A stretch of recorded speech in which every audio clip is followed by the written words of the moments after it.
Chairman and General Milley.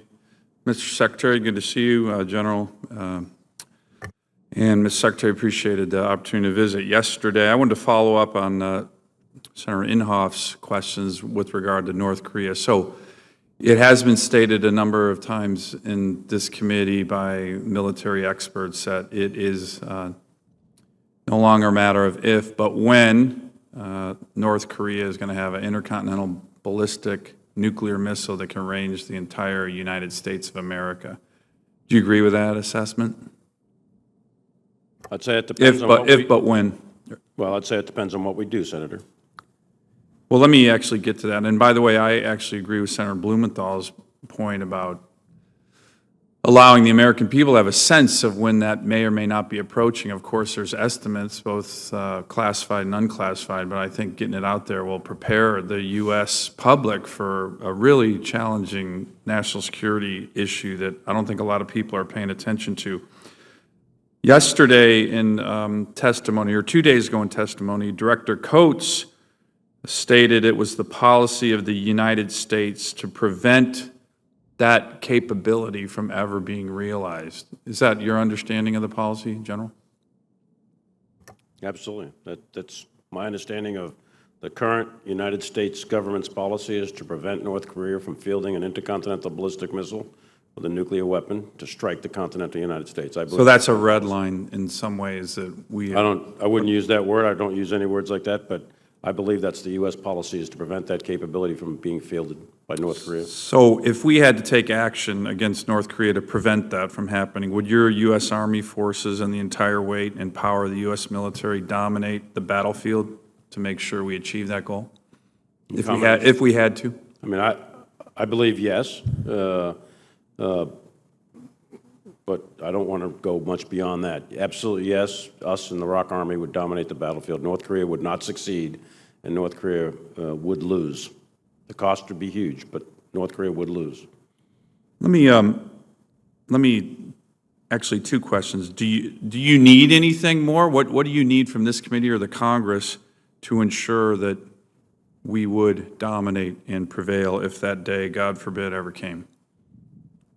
I think the priorities that we laid out in our opening statements and are in the budget, that's what I think we need. And most importantly, we need predictable funding over time. Let me ask, General, you and I both talked about the book T.R. Fehrenbach's This Kind of War a number of times, the whole issue of no more Task Force Smiths. Could you describe what a war with North Korea would look like, and would it be similar to what we've seen over the last 15 years in Iraq and Afghanistan? No, it would not look anything like the war in Iraq and Afghanistan. What would it look like?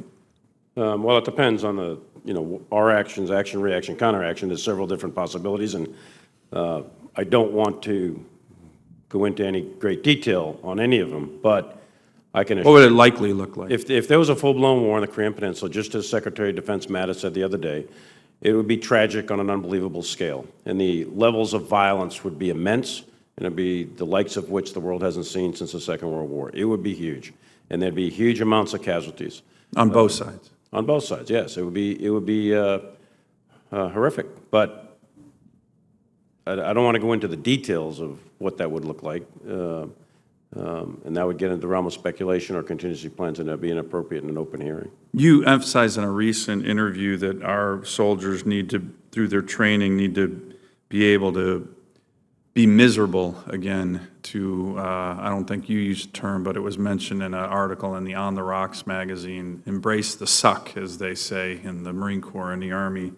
Are we conducting that kind of rigorous training right now, do you believe, that would prepare for that kind of T.R. Fehrenbach, like this kind of war?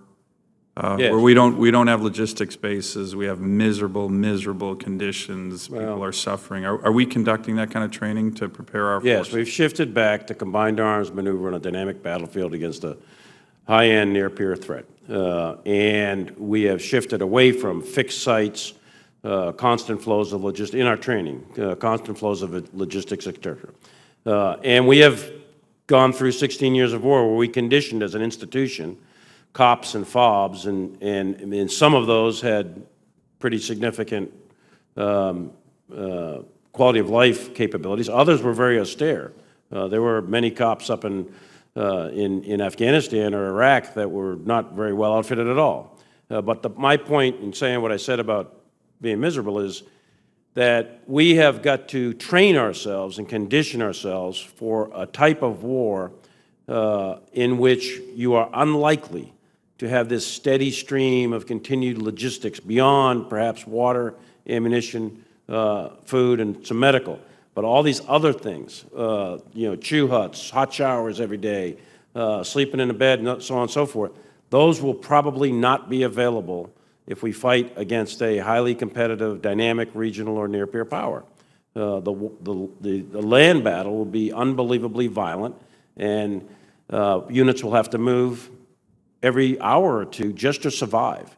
And logistics and lines of communications will be cut off, and units are going to have to be able to be independent of thought and mind. Your communications are going to be degraded. It is going to be significant, and we need to train to that, and that's exactly how we've shifted our training in the last couple of years. Thank you. Thank you. Thank you, Mr. Chairman.